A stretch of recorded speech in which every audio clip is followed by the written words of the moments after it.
सो जो ये command line की आपकी स्क्रिप्ट है, जो कमांड लाइन है, यहाँ पे हमें जो है किसी शेल प्रोग्राम को जो है एग्जीक्यूट करना होता है। जो भी हम शेल के अंदर देते हैं that can also be given directly on command line, but the only difference is कि when we are executing them on command line, they are discretely executed one by one, whereas in case of uh, shell programming or shell scripting, we write the entire sequence in the file and we let that file to execute. So as a outcome of the entire file, you get certain result. So instead of having one by one execution, which we can say individually on command line, we can write the entire thing in a file and we can execute that file. So just to create any program, we can just make use of this editor, and let us suppose if I am making use of f1.sh.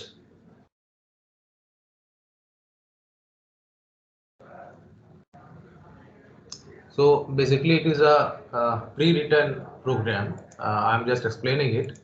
Uh, the first line, which is hash sign of exclamation slash bin slash bash. Actually this line is called shebang line.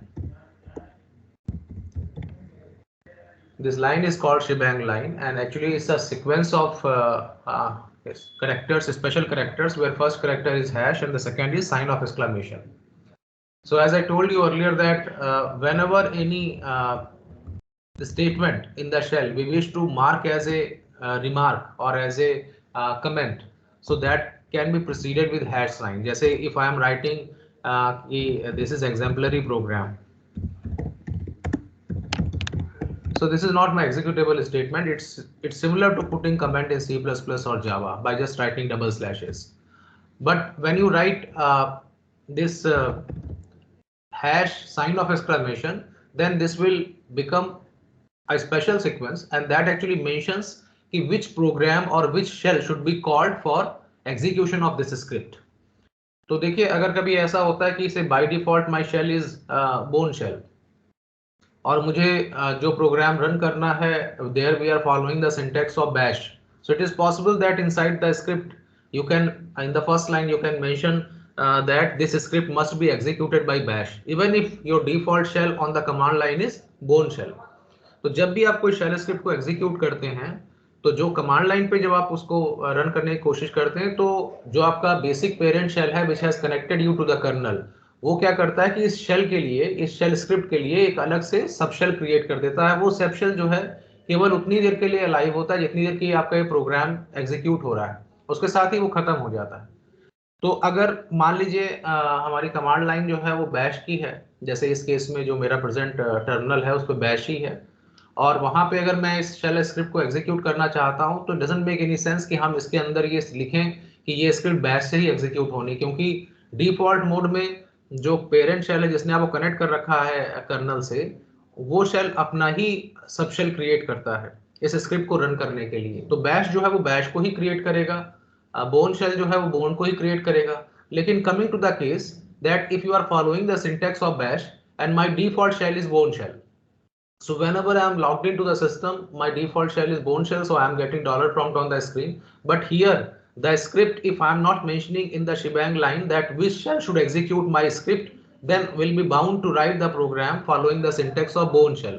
हम उसी bourne shell के syntax को ही follow करके फिर लिखेंगे। और अगर हम ये चाहते हैं कि नहीं हमारा डिफॉल्ट शेल तो बोर्न शेल है, लेकिन जो स्क्रिप्ट हम लिखें उसका सिंटेक्स हम बैश का फॉलो करें, तो आपको पहली लाइन में ये शिबैंग सीक्वेंस को यूज करके, जिसको समटाइम्स बैंग भी कहते हैं, BANG, तो खाली इसी को यूज करके हम ये मेंशन कर देते हैं कि ये जो फॉलोइंग स्क्रिप्ट है must be executed by this shell, तो ये फिर बैश से ही एग्जीक्यूट होगी। ठीक है, तो ये तो एक शिबैंग लाइन का सीक्वेंस है, शिबैंग जिसको हम कह रहे हैं सीक्वेंस ऑफ करेक्टर। उसके बाद नेक्स्ट स्टेटमेंट जो है, मैंने बताया था कि हम दो तरीके से अपने प्रोग्राम में इनपुट दे सकते हैं। एक तो ये है कि we can let the program to run and then my program is prompting me to enter the input. जैसे कि suppose if I am coming out of this programme,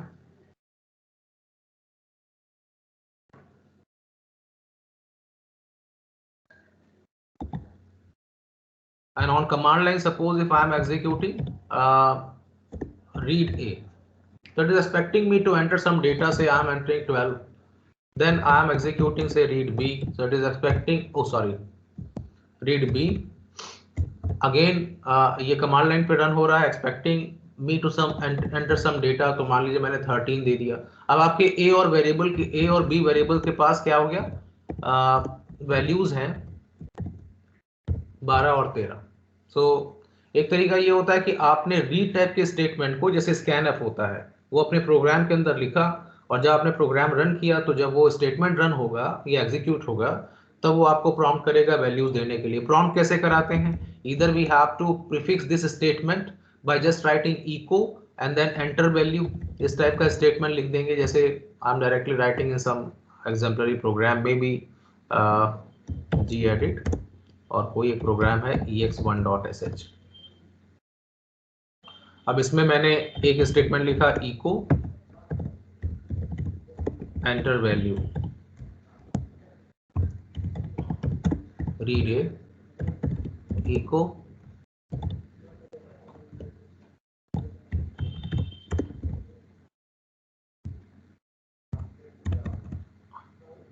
enter value.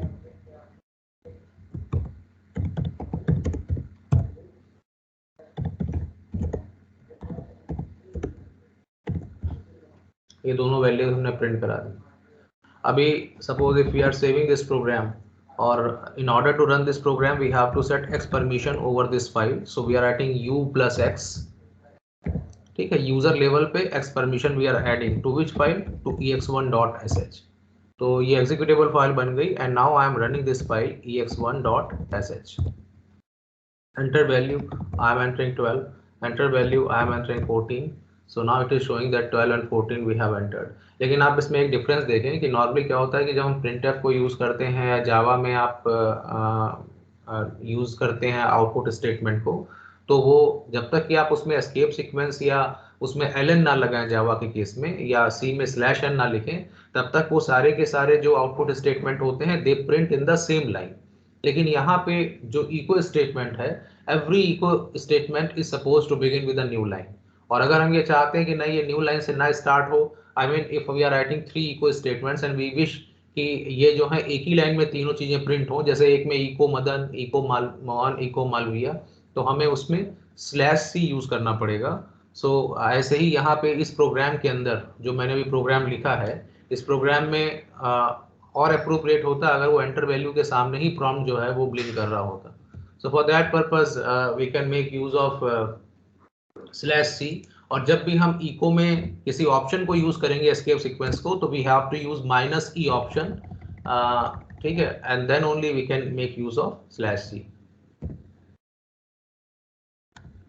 तो ये /c क्या करता है, it continues the next line to begin in the same line.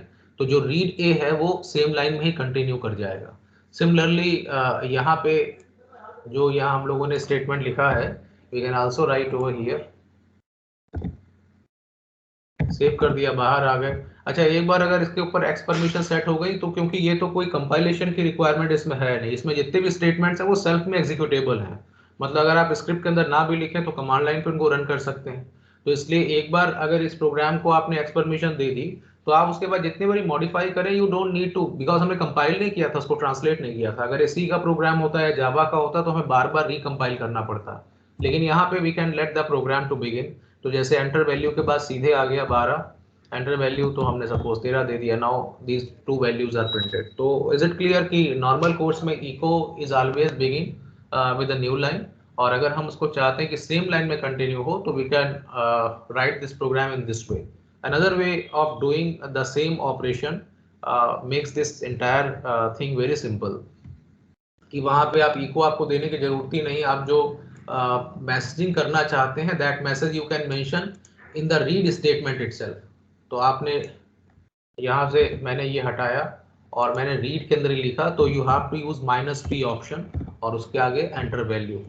तो जो भी मैसेज आप प्रॉम्प्ट पे प्रिंट करना चाहते हैं वो आपने लिख दिया, और उसके बाद वो वेरिएबल लिख दिया जो we should catch the value, तो एंटर वैल्यू।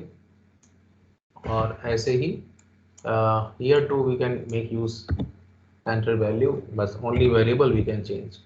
और इन स्टेटमेंट्स को आई एम कमेंटिंग तो इनको मैंने कन्वर्ट कर दिया कि ये कमेंट है, now they will not be executed, ये कमेंट्स में कन्वर्ट हो गए। तो again we can save this program and we can run this program. तो enter value, again the net impact is same what we have seen earlier, so it's more appropriate rather than writing echo and then read. We have the flexibility of writing the statement or the prompt that should display on screen in the read statement itself. तो ये तो एक तरीका होगा जिससे हम data input करा सकते हैं इस प्रोग्राम के अंदर। और जैसे मैंने अभी बताया कि इसके अंदर आपने शीबैंग लाइन का यूज नहीं किया है, तो जो आपका डिफॉल्ट शेल है वो कौन सा है, बोर्न अगेन शेल ही है, क्योंकि हम बैश पे ही हैं। और अगर हम ये चेक करना चाहते हैं तो आप इसके लिए एक वेरिएबल होता है ऐसे एनवायरनमेंट वेरिएबल शेल नाम से, so that is displaying ki which shell we are using, so it is bash only which we are using. Another way is ki you can just give the command ps process status, there too you know that ki which shell is working as a process for your terminal, so it is again displayed in the first line that bash is that one. Now you can remember that the id of this shell is 2775. Now again we can see the previous program which I just modified, ठीक है। अब इसमें अगर हमें कोई editions करने हैं तो we are having a command called EXPR, जो एक्सप्रेशन के लिए कमांड होती है। See that directly you can not write C is equal to A plus B. एक चीज मैं और बताना चाहता हूँ यहाँ पे कि जो वेरिएबल्स हैं उनका टाइप कंटेंट ओरिएंटेड है, मतलब you don't need to explicitly declare the variable whether it is integer type, float type और double type or string type for that matter. If you are storing numeric data in any variable, it will be treated as numeric. If you are storing a string, then it will be treated as a string. When you are treating A as a string variable, you can write A is equal to Madan. So whether you write Madan between double inverted comma or you write Madan without quotes, in both the cases Madan will be assigned to variable A. But if you wish to assign Madan Mohan Malviya as a string of 3 words to a single variable, then you are bound to include all the 3 words between double inverted commas. So you have to write A is equal to, then within inverted commas you have to write A Madan Mohan Malviya. एक चीज और है, as ए thumb rule, मतलब एक normal जो programming convention है उसमें even if we are allowed to write the Madan value to for variable A as A is equal to Madan only without including this word in double inverted commas, but we follow the convention of writing all these strings between double inverted comma even if we are allowed to assign a single word to a variable without writing double quotes.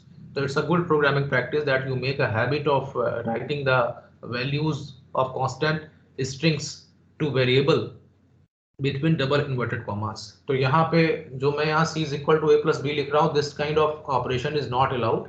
और अगर आप allow कराना चाहते हैं तो उसमें एक तरीका ये है कि जो बैश सपोर्ट करता है कि you can write C is equal to A plus B in this way, sorry,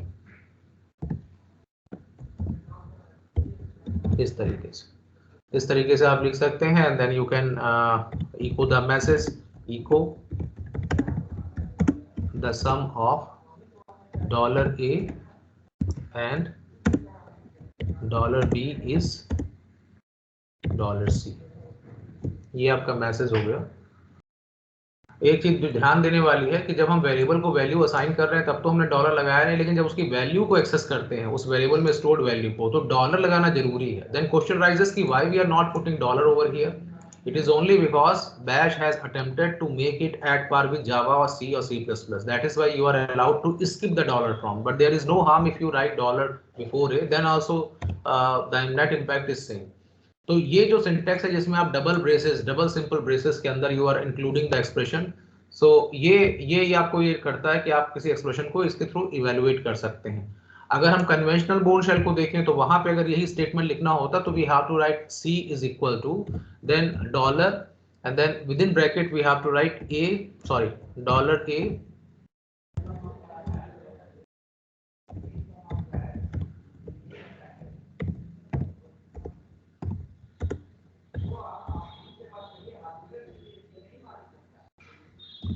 अब ये जो है एक्चुअली हमने एक कमांड एग्जीक्यूट करी और कमांड का नाम है EXPR।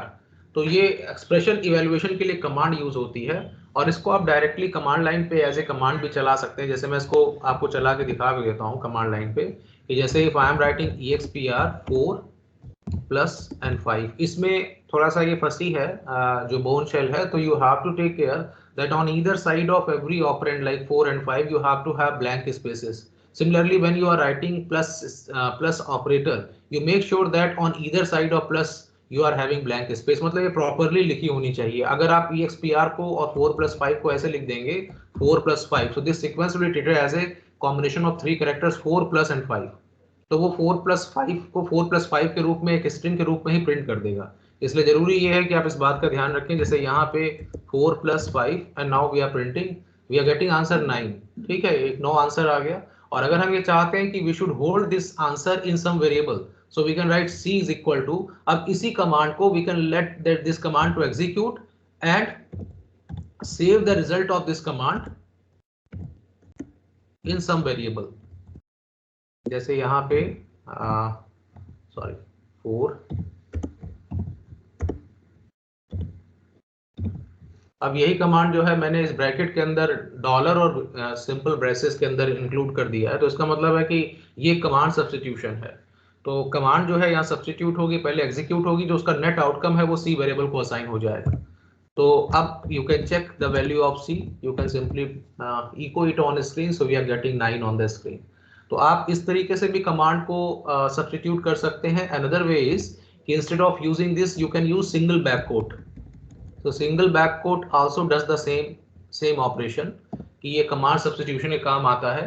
तो आप क्या कर रहे हैं, you are letting that command to run, पहले वो कमांड रन होगी, उसका जो रिजल्ट आएगा वो फिर सी को असाइन हो जाएगा। तो ये कमांड सब्स्टिट्यूशन है। Again it is a meta character, single back coat.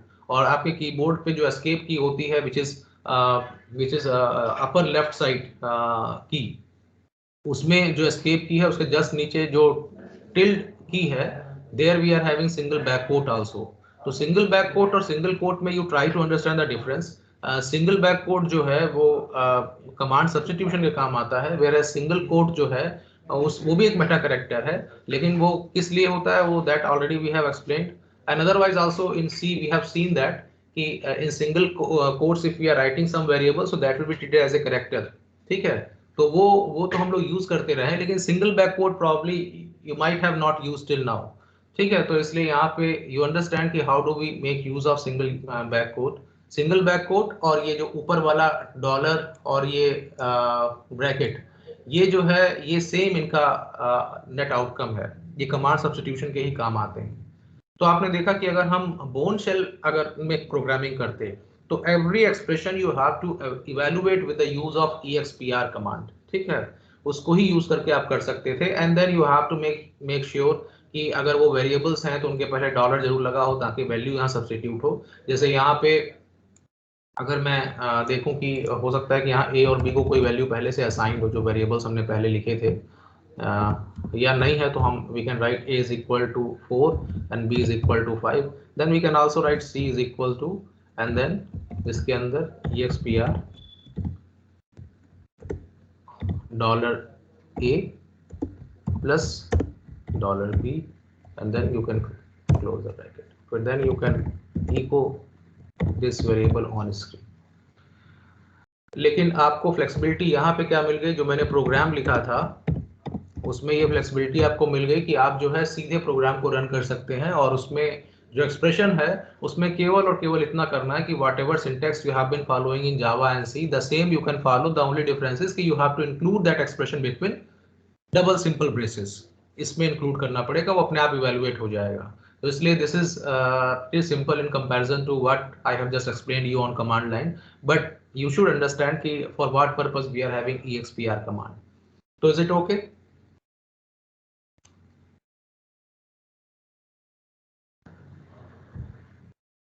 आप लोग इसको एक्नॉलेज कर दिया करें without causing any delay, so that I can understand कि yes the net connectivity is still maintained and you are attending the class.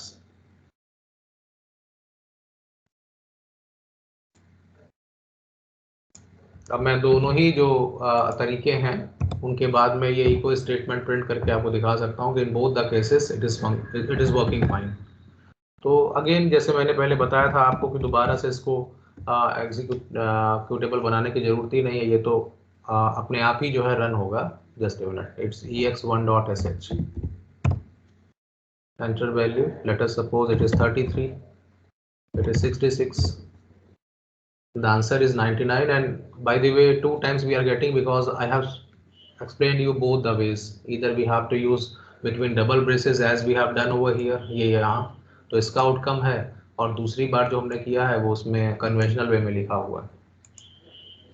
तो ये clear है। तो ये रीड से तो एक तरीका हो गया जिससे आप प्रोग्राम को इनपुट दे सकते हैं। दूसरा तरीका क्या था कि प्रोग्राम को हम कमांड लाइन से इनपुट दे सकते हैं और उसके लिए हम पोजिशनल वेरिएबल्स का यूज करते हैं। तो again if I have to modify the same program ex1.sh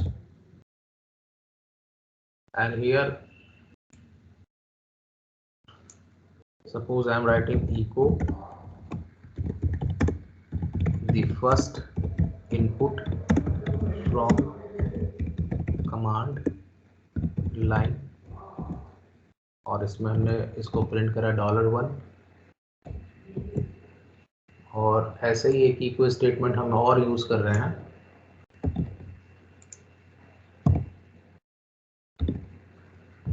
और उसके बाद सपोज मैं लिखता हूँ C is equal to $1 plus $2, और इसको सिंपल ब्रेसेस में हम लोग यही फॉलो करेंगे क्योंकि बैश का सिंटेक्स यही है कि कोई भी न्यूमेरिक एक्सप्रेशन है।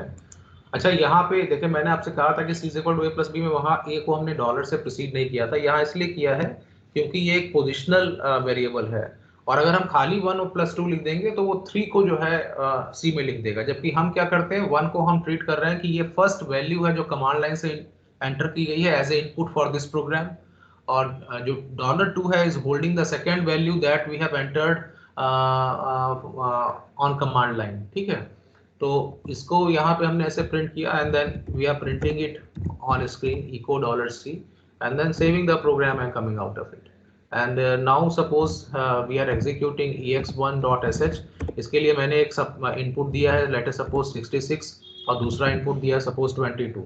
तो जो 66 है ये एक्सेस हो सकता है इनसाइड द प्रोग्राम विद $1, और जो 22 है ये एक्सेस हो सकता है इनसाइड द प्रोग्राम विद $2, और इन दोनों का सम हमने। अच्छा, ex1.sh बाय द वे अगर हम किसी अपने प्रोग्राम के अंदर उसको एक्सेस करना चाहते हैं तो $0 उसके लिए वेरिएबल है।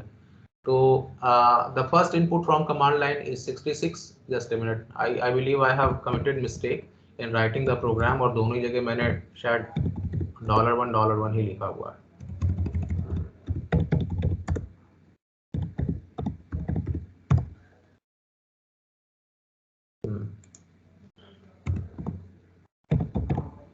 फिर से इसको प्रोग्राम को रन करके दिखा देते हैं।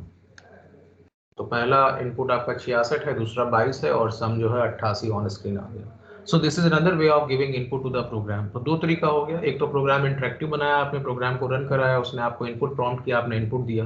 दूसरा तरीका ये है कि प्रोग्राम को रन करने के समय ही हमने कमांड लाइन पे उसको इनपुट भी सप्लाई कर दिया, जैसे कि यहाँ पे किया है। तो प्रोग्राम का नाम हो गया, और इस प्रोग्राम को हमने पहली वैल्यू ये दी है, दूसरी वैल्यू ये दी है, और इन दोनों वैल्यूज को प्रोग्राम के अंदर एक्सेस किससे किया है, with the use of $1 and $2। तो अब इसमें हम और ऐसे स्पेशल वेरिएबल्स देख लेते हैं जो अच्छा, इनको कहते क्या है $1 $2 को, they are called positional variables, क्योंकि they acquire the values based on the position. तो जो पहली वैल्यू है वो $1 से एक्सेस होगी, जो दूसरी वैल्यू है वो $2 से एक्सेस होगी। ठीक है, तो इस तरीके से हम इसको एक्सेस कर सकते हैं। तो I am just writing some more statements which you should no.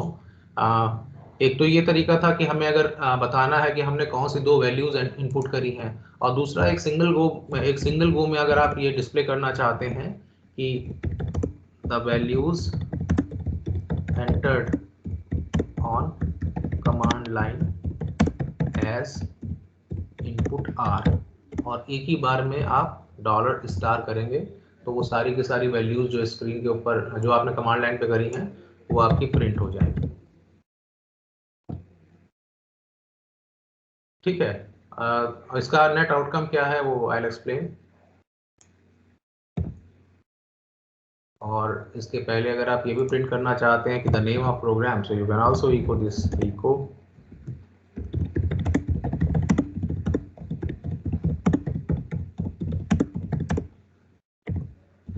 $0 जो है वो फर्स्ट वैल्यू है which is the name of program itself, और then we are saving it and coming out of it. Once again we are executing this program ex1.sh 2345, तो उसमें आ गया the name of shell script is ex1.sh, ये तो हमारा name है. ./y we are getting because ./ is just to indicate that this ex1.sh is lying in the current directory. उसके बाद the first input from command line is 23, ठीक है, जो ये वाला है. The second input is 45. तो आपको ये मालूम है कि ये हम लोगों ने किस तरीके से एक्सेस किया है विद $0. फिर बाकी तो दोनों का सम किया और वैल्यू प्रिंट करी. अच्छा, जो values entered on command line as input are 2345, तो उसने वो दो वैल्यूज सीधे प्रिंट कर दी क्योंकि हमने यहाँ $* यूज किया है. तो $* और $@, इन दोनों का नेट इम्पैक्ट एक ही है. उस केस में भी आपको पूरी की पूरी वैल्यूज ऑन स्क्रीन मिलेंगी. क्या डिफरेंस है that will see in the next lecture. इन दोनों में क्या डिफरेंस है $* में और $@, में. बट यहाँ पे फिलहाल आप ये समझिए कि both of them are displaying or referring to all the values that we enter on command line. और C से सिर्फ ये फर्क है कि C में जो argc variable होता है that takes into account this first word also, whereas in case of shell programming the count of values starts from the actual input that you give to that input file. ठीक है, जैसे 2345, तो it seems more logical कि हमने पहला input 23 दिया, दूसरा 45, तो कमांड लाइन पे इनपुट क्या है, ये तो प्रोग्राम है जिसको हम एक्चुअली इनपुट दे रहे हैं.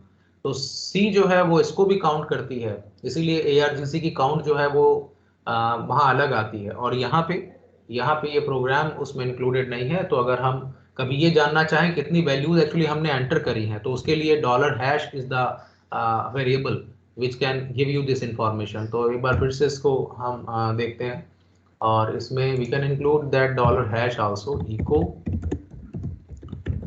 the total count of values given on command line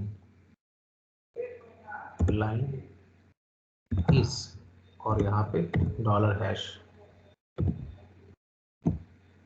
तो इसको सेव कर दिया and then again we have come out of it and again we are executing. तो the total count of values given on command line is 2, क्योंकि ये 23 और 24 को ही count करता है. फिर से एक बार अगर रन कराते हैं और यहाँ पे सपोज और वैल्यूज भी दे देते हैं, तो आपने पहली दो वैल्यूज तो प्रिंट करी हैं 23 और 45, 44 55 को प्रिंट नहीं किया, लेकिन जो तीसरी लाइन थी जहाँ पे आपने $* किया था वो तो सारी वैल्यूज को प्रिंट करेगा. तो यहाँ पे 23 45 44 55 सारे डिस्प्ले हो रहे हैं. फिर the total count of values given on command line, तो ये 4 है. तो ये 4 आपकी यहाँ पे आ गई क्योंकि यहाँ पे 4 ही वैल्यूज आपने दी हैं. तो कहने का सिर्फ इतना मतलब है कि जो C में जो प्रोग्राम का नाम जो है वो भी काउंट में इंक्लूड होता है, यहाँ पे नहीं होता. So this is another way of giving input to the program. So I believe it's clear now कि these are the two ways by which we can supply any input to the program. Either we can let the program to run and then upon execution of read statement you are supposed to input the data. And second way is कि when you run the program, that time only on command line itself you specify the input which has to be processed by the program. तो वो इसको process कर देगा. ठीक है, तो is it okay? Yes sir. Yes sir. So now we can see some other examples also. मुझे लगता है कि शायद ये आपको तो समझ में आ गया होगा कि हम इसमें कैसे इनपुट सप्लाई करेंगे. Okay, ls start.sh. तो कुछ और मैंने एग्जाम्पलरी प्रोग्राम जैसे लिख रखे हैं. One is let me check, it is f3 _ flobr.sh.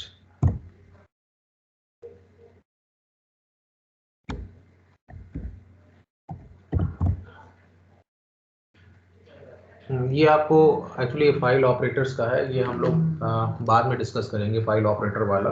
ये प्रोग्राम अभी नहीं बताते हैं आपको, अभी आपको सिंपल ऑपरेटर्स के ही प्रोग्राम बताते हैं. तो एक प्रोग्राम सीधे हम लिखते हैं जिसमें आपको वाइल स्ट्रक्चर भी समझ में आ जाएगा कि कैसे हम यूज करते हैं. Let us suppose that program is digit सम,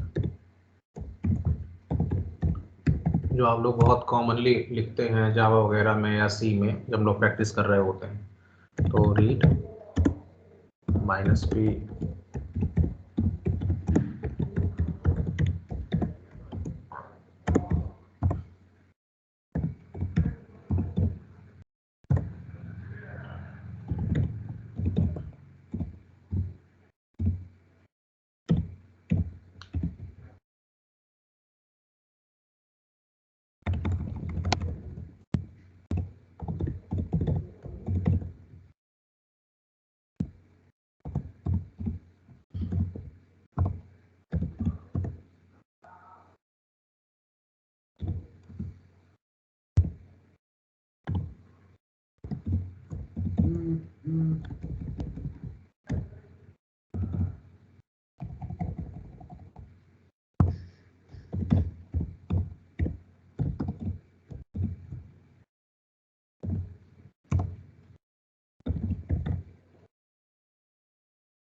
तो ये प्रोग्राम है और इसको मैं सीधे ही डिस्प्ले कर देता हूँ आपके लिए।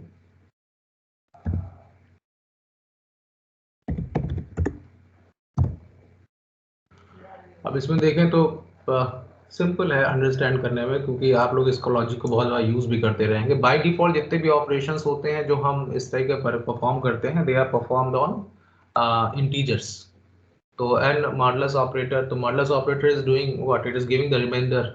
तो we are dividing the number by 10 and separating out the digit. Actually you are having the remainder which is the last digit of the number. So say let us suppose if number is 123, so the logic says that 123 is not equal to 0, so 123 divided by 10, the remainder is 3, so that 3 we are treating as if we have separated from 123, so that we are assigning to t.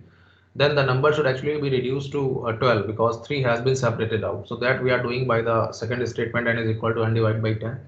So 123 divided by 10 is should be actually 12.3, but since it is supporting only integer calculation, so it comes out to be 12. So we are treating we are considering as if the number is reduced to 12. Then whatever digit we have saved in t, that we are summing in some variable as we do in case of other programming languages. जो ध्यान देने वाली बात ये है कि आप जब while के साथ कोई कंडीशन लिखते हैं तो condition you have to write between double braces. Double braces में लिखना है क्योंकि ये एक्सप्रेशन इवेल्युएट होगा, ठीक है, और उस इवेल्युएशन का कोई एक नेट आउटकम होगा कि वो ट्रू या फॉल्स होगा, तो वाइल उसी के ऊपर ऑपरेट होता है। फिर जो दूसरा डिफरेंस आप देखेंगे वो डू और डन का है। तो do corresponds to the opening curly brace जो हम लोग लैंग्वेज में यूज करते हैं, और done corresponds to closing curly brace जो हम सी या जावा में यूज करते हैं। बाकी सारी चीजें जो है वही हैं। सम इज इक्वल टू 0 एक वेरिएबल इनिशियलाइज किया है, मैंने कहीं वेरिएबल डिक्लेयर नहीं किए हैं, और एन जो वेरिएबल है जिसमें हमने इनपुट लिया उसकी एक कॉपी एम में प्रिजर्व कर ली है। प्रिजर्वेशन का जो स्टेटमेंट है दैट मैटर्स, क्योंकि आपने यहाँ पे क्या किया, M is equal to $n। तो $n का मतलब है कि जो वैल्यू है एन की वो आप जो है एम को असाइन कर रहे हैं। तो वेरिएबल का नाम आपने m इज इक्वल टू लिखा, लेकिन जब आप एक्सेस करेंगे m को तो you have to write dollar before m, ठीक है। तो m is equal to $n से आपने वो n की एक कॉपी m में प्रिजर्व कर ली, because in the process of separating out and doing the calculation we are losing the value n, वो 0 हो जा रहा है, तो तभी हम रुक रहे हैं। तो इसका मतलब जो हम यहाँ चाहते हैं कि the sum of digits of input number $m is $sum, मतलब हम लिखना चाहते हैं कि the sum of digits of 123 is 6। तो उसके लिए फिर आपको 123 चाहिए ना, तो उसके लिए हमने यहाँ पे $m को यूज किया है, इसीलिए n की एक कॉपी जो है m में प्रिजर्व कर ली थी। तो ये क्लियर है, इसमें कोई दिक्कत नहीं। Yes, sir. ठीक, तो आप जो है इसी के बेसिस पे यू टेक सम असाइनमेंट्स की जैसे डिजिट सम का हो गया, जैसे आर्मस्ट्रॉन्ग का you can write a program, और आर्मस्ट्रॉन्ग में जो जनरलाइज डेफिनेशन है उसकी वो आपको फॉलो करनी है। जैसे अगर नंबर में 4 डिजिट हैं या 5 डिजिट हैं या 2 डिजिट हैं, अगर कोई 2 डिजिट आर्मस्ट्रॉन्ग है तो उस केस में उसकी हर एक डिजिट को सेपरेट करके रेज टू पावर 2 करना है, और अगर वो 3 डिजिट है तो रेज टू पावर 3 करना है, 4 डिजिट है तो रेज टू पावर 4 करना है, ठीक है। तो वो एक जनरलाइज डेफिनेशन है। नॉर्मली हम डे टू डे प्रोग्रामिंग में ये कहते हैं कि कोई भी आर्मस्ट्रॉन्ग नंबर है उसकी डिजिट सेपरेट करके उसका क्यूब कर दो और सम कर दो। तो वो तो केवल उनके नंबर्स के लिए सच है जो 3 डिजिट नंबर्स हैं, but we are making it generalize कि सभी के लिए ऐसा है। एक्चुअल डेफिनेशन यही कहती है कि you should have raise to power of those many digits, जितने डिजिट का वो नंबर है। जैसे 123 है तो इसमें तो 1 का क्यूब, 2 का क्यूब, 3 का क्यूब होगा, लेकिन अगर 1234 है तो 1 raise to 4, 2 raise to 4, 3 raise to 4 और 4 रेज टू 4। तो आप इसका प्रोग्राम बनाइएगा। देन और भी बहुत सारे ऐसे प्रोग्राम्स हैं जो जैसे रिवर्स डिजिट का प्रोग्राम बना सकते हैं कि जो हमने इनपुट किया उसका रिवर्स हो जाए। उसके बाद मैजिक नंबर है, स्पाई नंबर है, ठीक है, कोई भी ऐसा। तो इसीलिए मैं कहता हूँ कि अगर हमारी ये प्रैक्टिस है कि हम लॉजिक समझते हैं, तब तो any kind of program may be asked to you and you can write successfully. Reason being, the only requirement is कि if I'm asking कि you have to write the program for a spy number, you have to check whether number is spy or not. So obviously I have to tell कि what are the spy numbers, ठीक है। तो उसकी definition केवल आपको बतानी पड़ेगी, और वो ऐसे ही कारपोरेकर नंबर अगर हमें चेक करना है कि वो कारपोरेकर है कि नहीं है, मैजिक नंबर है कि नहीं है, ठीक है, नियॉन नंबर है कि नहीं है, तो ये सब के प्रोग्राम्स जो हैं वो भी आप बना सकते हैं for practice purpose. So I am ending my lecture here only because today we are having registration also of BTech first year students. उनकी reporting है. So next class I'll take tomorrow, and again in the same mode, because tomorrow also I'm having some assignment related to admission cell, but the day after tomorrow I'll take the class in physical mode.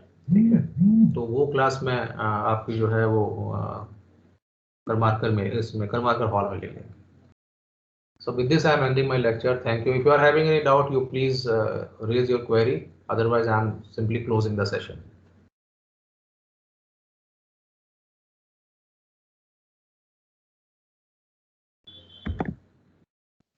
Thank you, sir. Okay.